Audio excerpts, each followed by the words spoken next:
የሚያዘጋጀው ሀገራዊ የቴክኖሎጂ አብዮት መሆኑ ተገለጸ።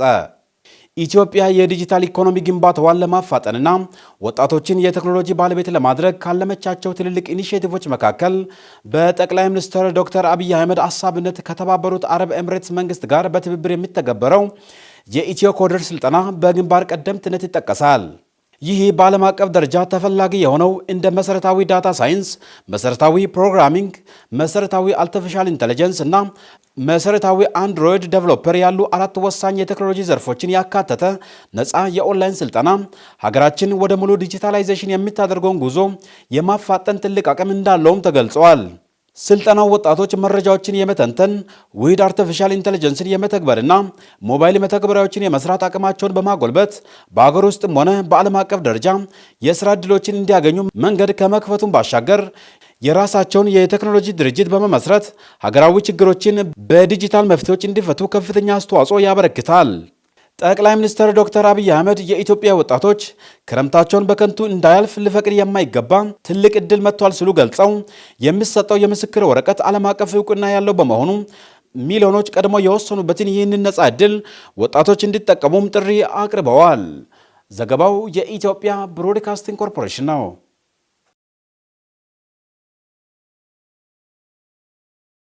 ኢትዮጵያና አሜሪካ በመከላከያና ደህንነት መስኮች ስትራቴጂያዊ ትብብር ለመመስረት ተስማሙ።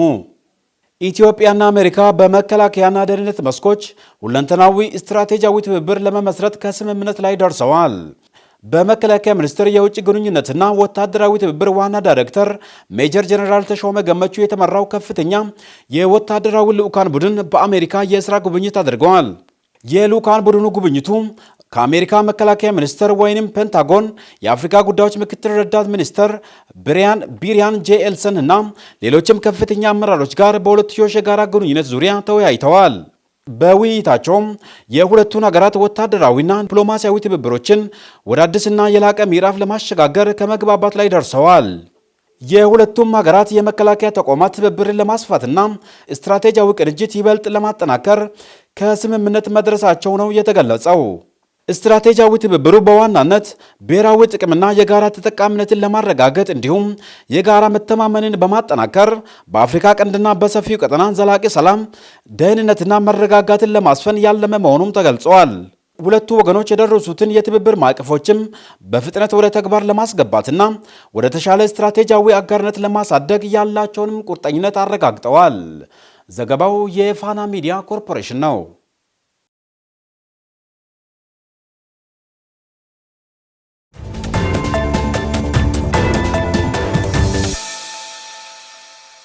የተከበራችሁ ተመልካቾቻችን አሁን ደግሞ በዝርዝር ወደምንመለከታቸው ጉዳዮች እናልፋለን። በልጆች የትምህርት ውጤታማነት የቤተሰብ ሚና ከፍተኛ ድርሻ እንደሚኖረው ተጠቆመ። በጌዲዮ ዞን ይርጋ ጨፌ ወረዳ ነዋሪ የአቶ ለገሰ አዘነ ቤተሰብ ለልጆቻቸው ተገቢ ኃላፊነት በመወጣት በትምህርታቸው ውጤታማ እንዲሆኑ አስችለዋል። ይልማ አበበ ተጨማሪ አለው። በልጅነት በትምህርት ብቁ ሰው የመሆን ራዕይ ቢኖራቸውም ገጥሟቸው በነበረው መሰናክሎች ምክንያት ካሰቡበት መድረስ ባይችሉም በውስጣቸው የነበረውን ቁጭት ሴትና ወንድ ልጆቻቸውን በከፍተኛ የትምህርት ተቋማት እስከ ሁለተኛ ዲግሪ በማስተማር መንግስታዊ ባልሆኑና በግል ስራ ተሰማርተው እንዲገኙ ምክንያት መሆናቸውን ይገልጻሉ። ይህም በሕይወታቸው በተለያዩ አስቸጋሪ ሁኔታዎች ተቋርጦ የነበረው የመማር ህልም በልጆቻቸው እንደተሳካም ተናግረዋል። ተማሪዎች ውጤታማ እንዲሆኑ የወላጆች ሚና ከፍተኛ ነው የሚሉት አቶ ለገሰ አዘነ በቤተሰብ ደረጃ የሚችሉትን ሁሉ ድጋፍ እያደረጉላቸውና በቂ የክትትልና የምክር ጊዜ እንደሚሰጣቸውም አብራርተዋል። ወላጆች ለሴትና ለወንድ ልጆቻቸው እኩል እድልን በመስጠት ያለውን ሀብት ለነገ ማንነታቸው ማዋል ለራሳቸውና ለሀገር ካለው አስተዋጽኦ በተጨማሪ በትምህርት የገጠመውን ስብራት ለመጠገን ከፍተኛ አበርክቶት እንዳለው መልእክታቸውን አስተላልፈዋል። ምንድነው ከአባቶቻችን የሚጠበቀው? ልጆችን ለማስተማር ወንዶችም ሆኑ ሴቶችን ለማስተማር ልጆች በጥሩ ውጤት እንዲወጡ ለጥሩ ደረጃ እንዲደርሱ። አሁን አንዳንድ ቦታ የምናየው ሀብት ማጣት አይደለም። ልጆቹ ከትምህርት ሲመጡ አቀባበል ላይ ነው ችግሩ። ልጆቹ መቆጣጠር ላይ ነው ችግሩ። ዛሬ የኔ ልጅ ምንድነው የተማረው የት ደረሰ ብሎ አባቶቻችሁ አዩም ልጆቹ ትምህርት ቤት ገብቷል ካላ አይከታተሉም። ትምህርት ቤት አይሄዱም። ከርዕሰ መምህሩ ጋር አይገናኙም። ልጅ እኮ ትምህርት ቤት ገብቶ ተመዝግቦ አንድ ቀን ትምህርት ቤት አባቱ ሄዶ ልጄ እንዴት ነው ብሎ ሳይጠይቅ አመቱን ሙሉ ልጁ ትምህርቱን ጨርሷል ብሎ ብቻ ወደ ቤት ሲመለስ የኔ ልጅ ዘንድሮ ተምሯል ነው የሚለው። ምን እየሰራ እንዳለ ምን እየተማረ እንዳለ ቤት ከመጣ ለልጁ አስፈላጊ ነገር አዘጋጅተው ምግብ ሰጥተው እንዲያጠና ቦታውን ሰጥተው እንዲያጠኑ ከማድረግ ምናልባት ልጁ ፍላጎቱን ቁጭ ብሎ መጠየቅ። በአብዛኛ ጊዜ አሁን የኛ ልጆች ወዴት ነው በጋና ክርምት የሚባል ነገር በትምህርት ላይ ተጽዕኖ እየፈጠረ ነው። በጋ ይባላል፣ ክርምት ይባላል። በዛ ላይ በሁለትና በሶስት ወር የሚያልፍ ገንዘብ የልጆቻችን አእምሮ ዘግቷል። ልጆች እንዳይማሩ ማህበረሰቡ በሰጠው በተሳሳተ ሚዛን ሴቶችን ለማብቃት በሚታዘቡትና ትምህርቷንም ከ7ኛ ክፍል አቋርጣ ወደ ትዳር የገቡት የአቶ ለገሰ ባለቤት ወይዘሮ ታደለች ዳካ በተለይ ሴት ልጆቻቸው ገና በአንደኛና ሁለተኛ ደረጃ ትምህርት ላይ ያሉ ለትዳር በሚፈልጉ አካላት ብዙ ዋጋ መክፈላቸውን አንስተው የከፍተኛ ትምህርታቸውን በማጠናቀቅ አሁን ላይ የሚፈልጉትን ትዳር መስርተው በተለያዩ ስራ መስክ መሰማራታቸውን ገልጸዋል። እናቶች ለሴት ልጆች የቤት ሙያን እንዲማሩና ትምህርታቸውን እንዲያጠኑ ሁኔታዎችን ማመቻቸትና ቀርበው በመምከር ለቀጣይ ህይወታቸው ከአባቶቻቸው የበለጠ ኃላፊነት እንዳላቸውም ተናግረዋል። ለቤተሰብ ፍቅር መስጠት፣ ስለ ትምህርታቸው መጠየቅ፣ የተሰጡትን የቤት ስራዎችን መስራታቸውንና ስለ ትምህርት ቤት ውላቸው መከታተል እንደሚያስፈልግ የጠቀሙት ወይዘሮ ታደለች ወላጆች ካለን ጊዜ ለቤተሰብ የምንሰጠውና ልጆችን የምንከታተልበት በቂ ጊዜ ልንሰጥ ይገባል ብሏል። አሁን በእኛ በገደኦ ባህል ሴቶች ልጆች ተወልደው የእናታቸውን ትከሻ ሲደርሱ እናትና የደረሰች ልጃገረድ አንድ ቤት አይቀመጡም የሚባል ግፊ አለ። ያንን ነገር አሁን ይኸው መንግስት እያስተማረ ሴት ልጆቻችን ተምረው ሰው በደረሰበት እንዲደርሱ ብዙ ትምህርት ብዙ ተሞክሮ እየተሰጠ ያለውን እየሰማን ነው። ስለዚህ እነርሱም ሰው በደረሰበት የሚደርሱ ስለሆኑ ምንም ጫና በእነርሱ ላይ ሳይፈጥሩ በእነርሱ ላይ የስራ ጫና ሳይበዛ የእነርሱ ህሊናም ተጠብቆ በስነ ስርዓት እንዲማሩ ከብዙ እድል ከሚጠብቃቸው እንዳይቀሩ እህቶቻችን በደንብ ምክር እየሰጡ እያበረቱ ልጆቻችን ቢያስተምሩ። ወጣት እስራኤል ለገሰ በባህር ዳር ዩኒቨርሲቲ በዳታቤዝ ሳይንስ የመጀመሪያ ዲግሪ ምሩቅ ሲሆን ወላጆቻቸው በሚያስፈልጓቸው በቅርብ ክትትል ማድረጋቸው በትምህርት ውጤታማ እንዲሆኑ ማስቻሉን አንስተዋል። ተማሪዎች ከምንም በላይ ወላጆች ነገን አርቆ ስለሚያስቡ ለልጆቻቸው የሚመክሩትን መቀበል ለህይወታቸው ስኬት ተገቢ ነው ብለዋል። ለወንድሞቼና ለእህቶቼ እኔን ጨምሮ በትምህርታችን ውጤታማ እንድንሆን ወላጆቻችን ማበረታታት፣ የምንፈልገውን የመማሪያ ቁሳቁስ በማሟላትና ቀርበው በመምከርና ሀሳባቸውንም በማጋራት በትምህርትና በሌሎችም ከጎናቸው እንደነበሩ አስረድተዋል። በትምህርት ዙሪያ ላይ የወላጆች ሚና እጅግ በጣም ትልቅ ነው። እኔ እሱን ያየሁት በእናቴና በአባቴ ነው። ብዙ በራሴን ባወራ ብዙ ድካሞች ነበሩ። በትምህርት እንትን ላይ በጣም የተለያዩ ሰፈሮች አሉ፣ ማዋያዎች አሉ። ለትምህርት ተምሮ ትልቅ ደረጃ እንዳይደርስ የሚያደርጉ እንቅፋቶች እጅግ ብዙ ናቸው። ግን በዛ የወላጆች የተጋ ክትትል ያለው የጸና ድጋፍ ያስፈልጋል። መማር አስፈላጊ እንደሆነ በብዙ ምክር በብዙ ግሳጼ ነው ትምህርትን እንድንማር እኔ ብቻ ሳይሆን ወንድሞች እህቶቼ ሁሉ ተምረው ተመርቀው ሌላው ስራ የያዘ ሌላው በትምህርት ሂደት ያለና ያለው ለዛ የቤተሰቦቼ አስተዋጽኦ እጅግ በጣም ትልቅ። በጎ ተግባር የዜጎችን ችግር የሚቀርፍ በመሆኑ በትኩረት ሊሰራ እንደሚገባ የጌዲዮ ዞን ሴቶችና ማህበራዊ ጉዳይ መምሪያ ገለጸ። መምሪያው የ2018 እና 19 ዓመተ ምህረት ዞናዊ የክረምት ወራት የሴቶችና ህፃናት የበጎ ፈቃድ አገልግሎት አፈጻጸም የንቅናቄ መድረክ አካሂደዋል። ዘሩን ሹፌር ያዘጋጀው ዘገባ እንደሚከተለው ይቀርባል። በመድረኩ ንግግር ያደረጉት የጌዲዮ ዞን ሴቶችና ማህበራዊ ጉዳይ መምሪያ ኃላፊ በጎ ተግባር የዜጎችን ችግር የሚቀርፍ ህዝብ ለህዝብ ትስስርን የሚያጠናክር ተግባር መሆኑን ገልጸዋል። አክለውም በዘርፉ ብዙ የልማት ስራዎችን መስራት እንደሚቻልና ስንተጋገዝ የበለጸገች ሀገርን እንገነባለን፣ ለዚህም ተቀናጅተን ተባብረን ልንሰራ ይገባል በማለት መልእክታቸውን አስተላልፈዋል። በክረምት በጎም ከኛ መምሪያ እንደኛም ተጋላጮችን በቅንጅት ከወጣቶች በጎ ማስተባበር ጋር እየተለዩ እንዲደገፉ እንዲረዱ ቤት ግንባታ በአዲሱ በተሻሻለውም የወረደው ወደ ጥገናም ጠጋ ተብሎ ሰፋ ያለ ጉድለት እንዳይታይ ርብርብ እየተደረገ በ18ቱ የንቅናቄ አጀንዳ ተግባራት እንዲመሩ እየተደረገ ያለበት አግባብ በዚሁ አጋጣሚ በየአካባቢው ይህን ሚዲያ የሚከታተሉ አካላት በተለይ ለእናቶች ለህፃናት በወሊድ ጊዜ አንድም እናት እንዳትሞት የደም ልገሳ ከሁሉም አጋርነት ስለሚያስፈልግ በዚህ በቀረን ጊዜ ትኩረት አድርገን በየከተማ በየክላስተሩ ነፃ የሕክምና አገልግሎት በማዘጋጀት ትብብር እንደሚያስፈልግ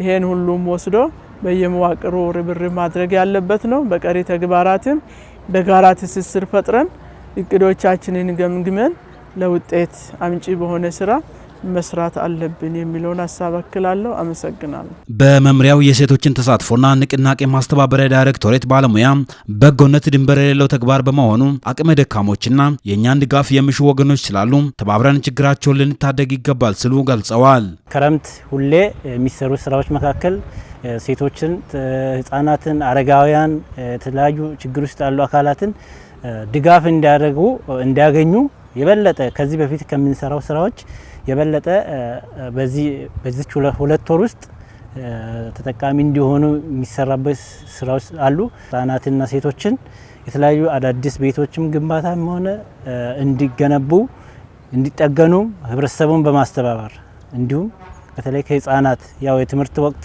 ቀጣይ ትምህርት የሚከፈትበት ጊዜ ስለሆነ ለተቸገሩ ህፃናት ወላጅ አልባ ለሆኑ ህፃናት ደብተር ድጋፍ እንዲያደርጉ ማህበረሰቡን የማስተባበር ስራ እና ሌሎች ስራዎች እየተሰሩ ነው ያሉት። መምሪያው በተለያዩ መዋቅሮች ያሉ ሴቶችን በማሳተፍ በመጠለያ እጦት፣ በበጋ ለፀሐይ፣ በክረምት ለዝናብ የተጋለጡ የማህበረሰብ አካላት እንዲሁም በተፈጥሯዊና ሰው ሰራሽ በሆኑ ምክንያቶች ለተለያዩ ማህበራዊ ችግር የተጋለጡ አካላትን የመደገፍ ስራ እየሰሩ መሆናቸውን ኃላፊው ገልጸዋል። የአቅመ ደካማ ቤት ግንባታ፣ የደም ልገሳና የጤና አገልግሎቶች፣ የመማሪያ ቁሳቁሶች ድጋፍና የጽዳት ተግባራት በበጎ ፈቃድ ከሚሰሩ ተግባራት መካከል መሆናቸውንም ባለሙያው ተናግረዋል። በበጎ ተግባራት ላይ ትኩረት ሰጥቶ በመስራት እንደ ሀገር እንደ ዞንም በርካታ የማህበረሰብን ችግር መቅረፍ መቻሉን ያነሱት የቡድኑ መሪ በጎ ማድረግ ለህሊና እርካታን የሚሰጥ በመሆኑ ሁሉም ዜጋ የበኩሉን መወጣት እንዳለበት ገልጸዋል። በተለይ ይሄ የበጎ ክረምት ስራዎች በተለይ ካለን ከራሳችን ቆርሰን ሌሎችን ድጋፍ የምናደርግበት የኛን እርዳታ ወይ የኛን እጅ የሚያዩ አብዛኛው አካላት አሉና በተለይ ከአረጋውያን ጋር ተያይዞ ከእናቶች ጋር ተያይዞ በተለይ ቤታቸው አሁን ክረምት ነውና ዝናብ ከፍተኛ ዝናብ የሚዘንቡ በትና የአካባቢው ማህበረሰብ በማስተባበር እኛ ያው በሞቀ ቤት እየተኛን እነሱ ዝናብ እንዳይፈራረቅባቸው በተቻለ መጠን ይሄ የህሊናም ስራም ስለሆነ ተባብረን ካለው ከሚመለከተው አካል ከየወረዳው ከየዞንም ተቀናይተው በተለይ ችግር ውስጥ ያሉትን ህፃናትም አረጋውያን ሴቶችን ድጋፍ ብናደርግ በቻልነው አቅም ብንደግፋቸው የበጎ ተግባር ለሌሎችም የሚተርፍና ከፈጣሪ መልካም ምላሽ የምናገኝበት መልካም ተግባር በመሆኑ በንቃት እየተሳተፉ መሆናቸውን ተናግረዋል። የበጎ ተግባር ስራ ውስን አካላትን ብቻ የሚያሳትፍ ስላልሆነ ሁሉም አካላት በመሳተፍ ለሀገር ሁለንተናዊ እድገት የበኩላቸውን እንዲወጡ ተሳታፊዎች ጠይቀዋል። የችግርተኞችን ቤት ከመስራት አንጻርና መጀመሪያ ከልየታው አንጻር እኛም ባለሙያዎችም ወርደን እስከታች እና የሚገባቸው አረጋውያን አሉ፣ አካል ጉዳተኞች አሉ፣ ለችግር የተጋለጡ ህፃናት አሉ። እነዚህን በትክክል ለይተው የሰሩት ስራ ወይም የሰራነው ስራ በጣም የሚያስደስት ነው። ዞኑ ብቻውን ወይም ከተማው ብቻውን መስራት አይችልም፣ ሴክተሩ ብቻውን መስራት አይችልም። ስለዚህ ባለሀብቱን ቢደግፈን አሁን ሰርተናል ይሄን ኃይል አስመዘግበናል ከምንለው በላይ ብዙ ስራ ይጠብቅብናል። እያንዳንዳችን ድርሻለን በባለቤትነት ተንቀሳቅሰን የምንሰራቸው ስራዎች አሉ። ይሄንን ግን ሰርተናል ከምንለው በላይ ቀሪ ስራዎች ስላሉ በቅንጅት የምንሰራበት ስራ በጣም አጠናክረን የምንሄድበት ሂደት እንዳለ ይታወቃል። ሁሉም ገንዘብ የሚጠይቅ ስራ ነው። ነገር ግን በሀሳብ የሚደግፉ አካላት ከኛ ጋር ቢተባበር እንደገና በገንዘብም በተለያየ በሎጂስቲክም እኛን የሚደግፉ ይሄንን ሀሳብ ከሰሙ በኋላ ቀጣይ ይሄንን ስራ ለመደገፍ ሀሳብ ያላቸው አካላት ከኛ ጋር ቢተባበሩ መልካም ይሆናል የሚል ነገር አለኝ። የዝናብ መቆራረጥን ለመቋቋም የመስኖና የተፈጥሮ ሀብት አጠቃቀም ላይ በአጽንኦት መስራት እንደሚገባ ተገለጸ። በጉዳዩ ዙሪያም የደቡብ ኢትዮጵያ ክልል ግብርና ቢሮ፣ የጌዲዮ ዞን ግብርና መምሪያ ኃላፊዎችና ባለሙያዎች ምክክር አካሂደዋል። ደፋር ገመዴ ያዘጋጀውን ዘገባ ብሌን ተገኔ እንደሚከተለው ታቀርበዋለች።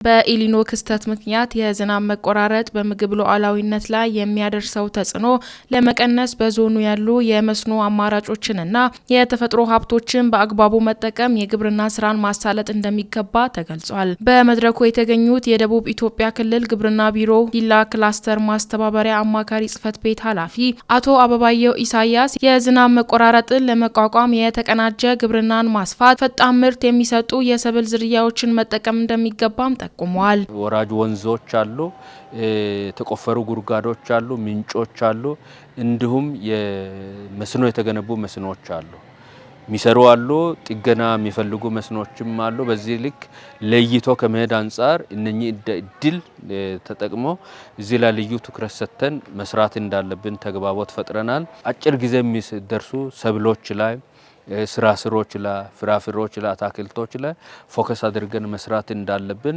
በዚህ ልክ ደግሞ የእርሻ ዝግጅቶቻችንም ኦልሞስት የተጠናቀቁ አሉ።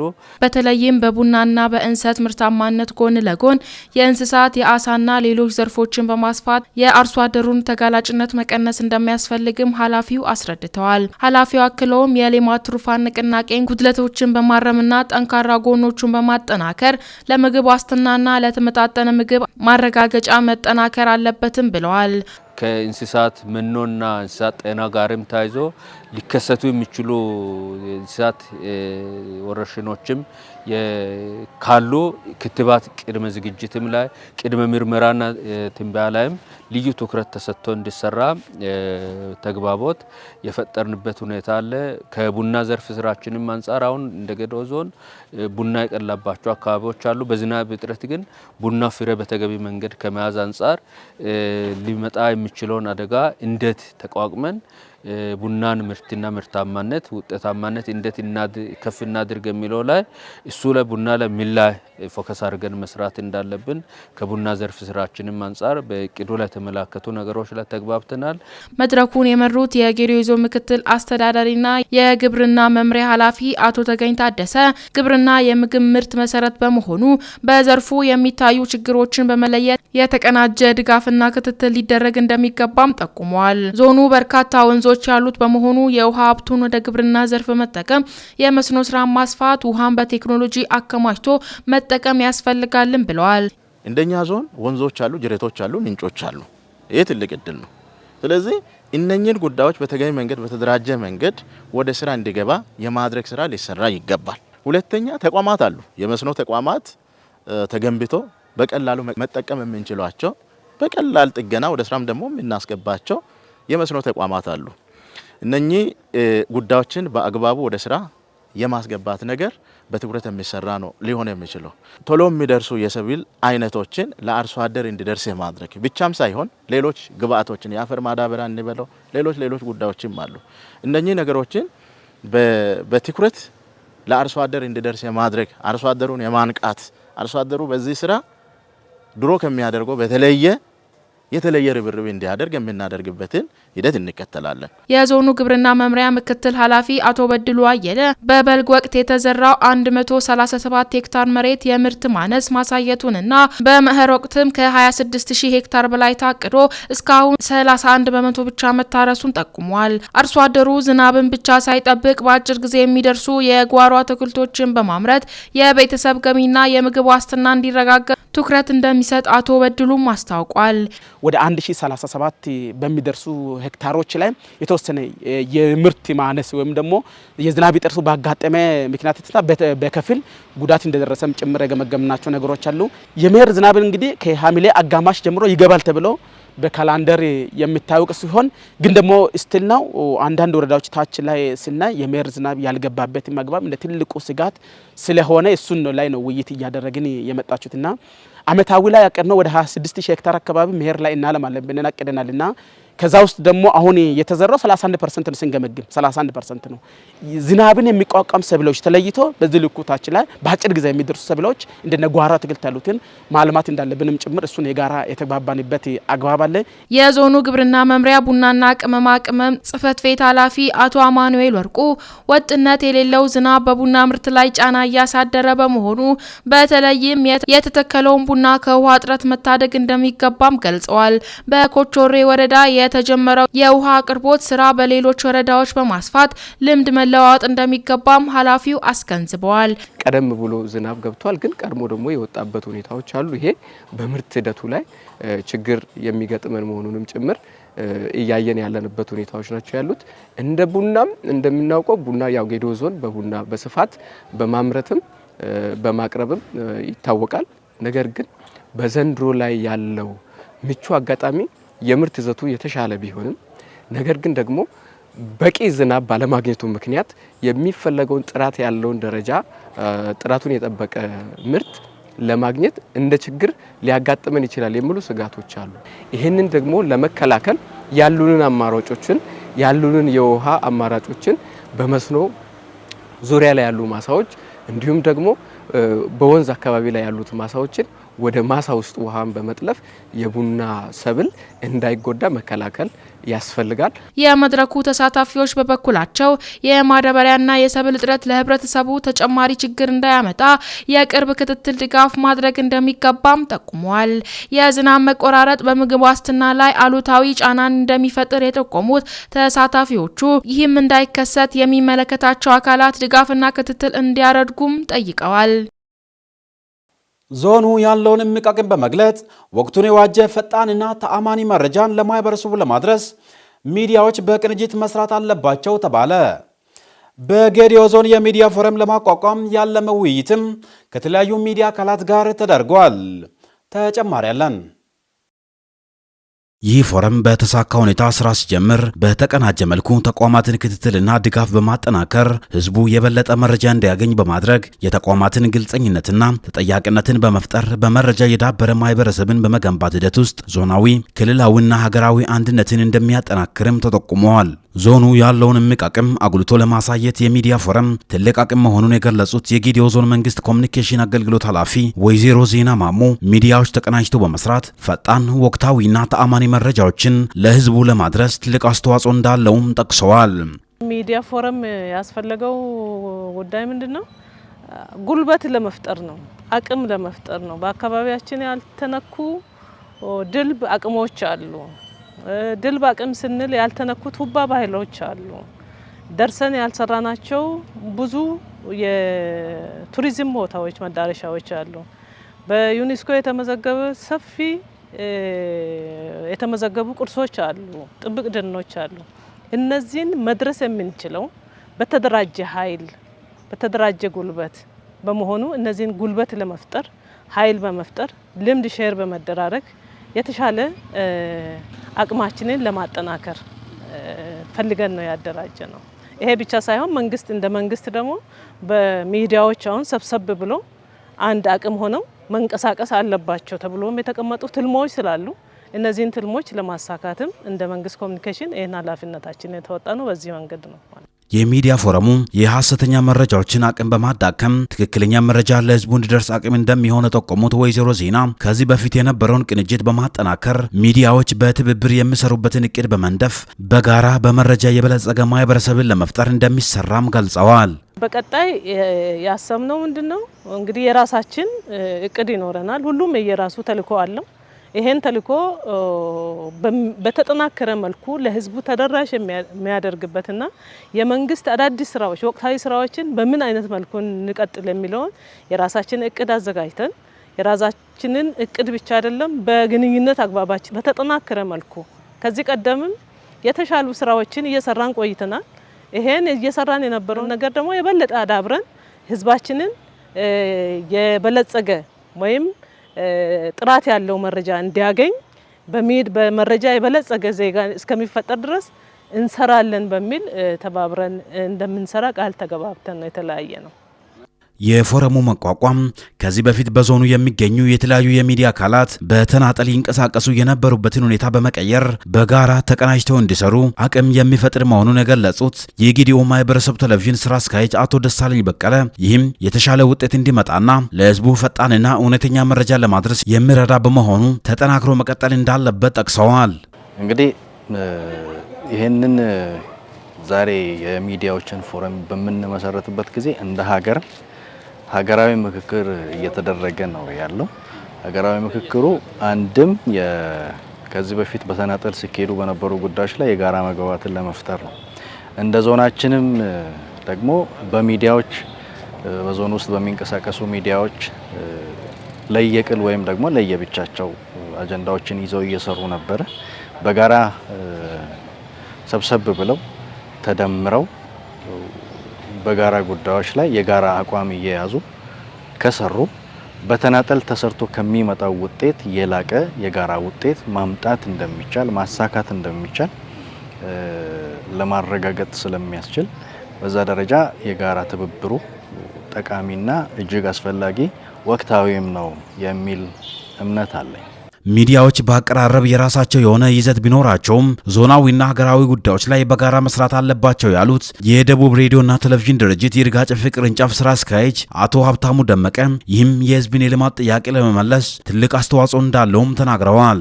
አቶ ሀብታሙ አክለውም የሚዲያ ፎረም ህዝቡን ለልማት የሚያነሳሱና ሚዲያዎች እርስ በርስ እየተናበቡ መረጃዎችን ለማህበረሰቡ ከማዳረስ ባለፈ የተሟላ መረጃ ለማህበረሰቡ ተደራሽ እንዲያደርጉ ይረዳልን ብለዋል። እንደ ሚዲያዎች በራሳቸው በይዘት ልዩነት ሊኖራቸው ይችላል። በሚመሩበት በፖለቲካ ሳይሆን በኤዲቶሪያል ፖሊሲው መሰረት የተለያዩ ይዘት ኮንተንቶች ሊኖራቸው ይችላሉ። ነገር ግን አሁን በአንድ አካባቢ እንደ ሀገርም የሚዲያ ፎረም እንደ ዞንም የሚዲያ ፎረም የሚያስፈልግባቸው ዋናው ነገር በጋራ በሆኑ አገራዊ ጉዳዮች ላይ በጋራ በሆኑ ዞናል ጉዳዮች ላይ የህዝብን ጥያቄ የህዝብን የመልማት ፍላጎት ምላሽ ለመስጠትና እንደዚሁም የሚዲያ ሽፋኑም ደግሞ ህዝብን በሚያነቃቃና ለቀጣይ ለልማት በሚያነሳሳ መልኩ በተናበበ መልኩ ለመስራት በጣም ወሳኝ ነው የሚሆነው። ዞናል የሆኑ ኢሹዎች ግን የመልማት ጥያቄ የመልካም አስተዳደር ጥያቄዎችን ምላሽ ህዝቡ እንዲያገኝ ለማድረግ ሁለት ደግሞ እንደዚሁ ህዝቡ ውስጥ ተሰርቶ በመንገድ ተደራሽነት የሚሆኑ መሰረተ ልማት ተሟልቶ ህዝቡ በተሻለ መልኩ አገልግሎት ማግኘትና እንዲሁም የዞኑ እምቅ ሀብት የሆኑ ነገሮችን አጉልተን በማሳየት ኢንቨስትመንቶችን መሳብ ከሚዲያ የሚጠበቅ እንትን ነው ማለት ነው። ስለዚህ ዞኑ ውስጥ ያሉ እምቅ አቅሞችን ወጥ በሆነ መልኩ አንዱ ሚዲያ ከሰራ ለሌላውም ሼር ያደርጋል። አንዱ ሚዲያ በዜና መልክ ያዘጋጃቸውን እንደዛው። ስለዚህ አንዱ ሚዲያ ያለውን ሀብት ከሌላ ጋር ይካፈላል ማለት ነው፣ የኢትዮጵያ ሀብት ስለሆነ። በተለይም በዲጂታል ሚዲያ ዙሪያ ዘመኑን የዋጀ የሚዲያ አጠቃቀም እንደሚያስፈልግ የተገለጸ ሲሆን የሚዲያ ተቀባይነትን በማሻሻል ቀድሞ ለመገኘት በትኩረት ሊሰራ እንደሚገባም በመድረኩ ተነስተዋል። የተከበራችሁ ተመልካቾቻችን በመከታተል ላይ የነበራችሁት ከጌዲዮ ቴሌቪዥን የሚተላለፍላችሁን ዜና ሰባታችንን ነበር። ዜናዎቻችንን በዚሁ አበቃን። ዜናዎቹን በመምራት ቆይታ ያደረኩት ይስሐቅ አበበ ከመላው ስቱዲዮ ባለሙያዎች ጋር በጋራ በመሆን ነበር። ከቀሪ ከጌዲዮ ቴሌቪዥን ፕሮግራሞች ጋር መልካም ቆይታ እንደሆነላችሁ ተመኘው። ሰላም።